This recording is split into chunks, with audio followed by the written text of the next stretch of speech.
हिंदी पत्रकारिता दिवस पर गोष्ठी आयोजित। आज दिनांक 30 मई 2022 को राजधानी लखनऊ के हजरतगंज स्थित प्रेस क्लब में हिंदी पत्रकारिता दिवस के अवसर पर उत्तर प्रदेश प्रेस क्लब में लखनऊ वकील जर्नलिस्ट्स यूनियन द्वारा एक गोष्ठी आयोजित की गई। कितनी विश्वसनीय है हिंदी पत्रकारिता पर पत्रकारों ने प्रकाश डाला।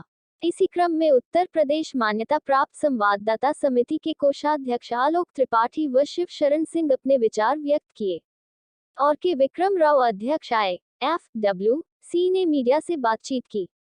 इस कार्यक्रम के मुख्य अतिथि उप मुख्यमंत्री ब्रजेश पाठक एवं परिवहन मंत्री दयाशंकर सिंह उपस्थित रहे। हिंदी अखबार लोग नहीं पढ़ लेते तब तक लोगों का पेट नहीं भरता, चाहे इंग्लिश अखबार कितना भी क्यों ना पढ़ते। तो ये कितनी शब्द मुझे अच्छा नहीं लग रहा, लेकिन जो विषय है उस विषय पे लिखना ही है। तो हिंदी पत्रकारिता का एक अपना अलग महत्व है, उसका एक स्थान है। क्योंकि मैंने कई ऐसे लोगों को देखा जो इंग्लिश अखबार भी मंगाते हैं, हिंदी अखबार भी मंगाते हैं, लेकिन जब तक हिंदी अखबार नहीं पढ़ लेते तब तक उनका पेट नहीं भरता। उनको लगता कुछ अधूरा सा है, या लगता है इसे पूरी खबरें नहीं मिली। तो ये एक हिंदी पत्रकारिता या हिंदी का ही महत्व है। हिंदी है हम वतन है हिंदुस्तान हमारा।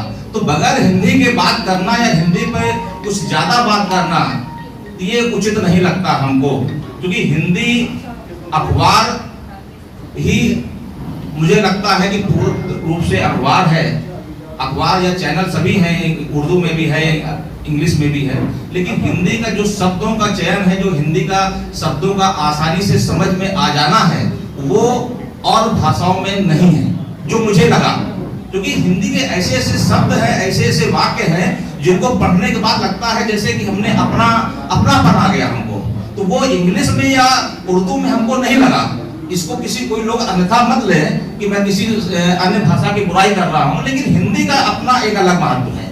हिंदी के जो शब्द हैं उनको सुनने पे, उनको बोलने पे लोग कहते हैं कि इंग्लिश के बहुत कठिन शब्द होते हैं। मुझे तो लगता है हिंदी में इतने कठिन शब्द होते हैं कि शायद लोग लिख नहीं पाएंगे, शायद बोल नहीं पाएंगे। तो वो शब्दों का चयन करना, और आज के डेट में जो पत्रकारिता है वो व्हाट्सएप पत्रकारिता हो गई, तो उसमें भी अगर लिखने वाले लोग चाहे तो हिंदी उसमें कीबोर्ड होता है उसको लिखें, तो कहीं ना कहीं गलतियां भी होती हैं। क्योंकि बहुत से लोगों को, बहुत से उसको ऐसे लोगों को नहीं जानकारी कि उसमें शब्द हम कहाँ कामा लगना है, कहाँ हलंत लगना है, कहाँ पूर्ण विराम है, कहाँ क्या। तो वो भी एक प्रशिक्षण हो एक हिंदी का। क्योंकि कई जगह मैं देखता हूं कि बैंकों में जाइए लिखा होता है हिंदी में काम करें, लेकिन फॉर्म इंग्लिश में ही भरवाते हैं। क्योंकि वो वहां जो काम कर रहे हैं वो भी हिंदी लिखना या टाइप करना कुछ ऐसे शब्द होते हैं जो कर नहीं पाते, तो कहते इंग्लिश में लिखिए। तो हिंदी का महत्व है और आगे भी रहेगा। हिंदी अखबार अपनी जगह पहले भी बनाए हुए था, आगे भी बनाए रखेगा। उसका कोई स्थान ले पाना मुझे नहीं लगता कि आने वाले कुछ वर्षों में संभव होगा। इन्हीं शब्दों के साथ आप सबको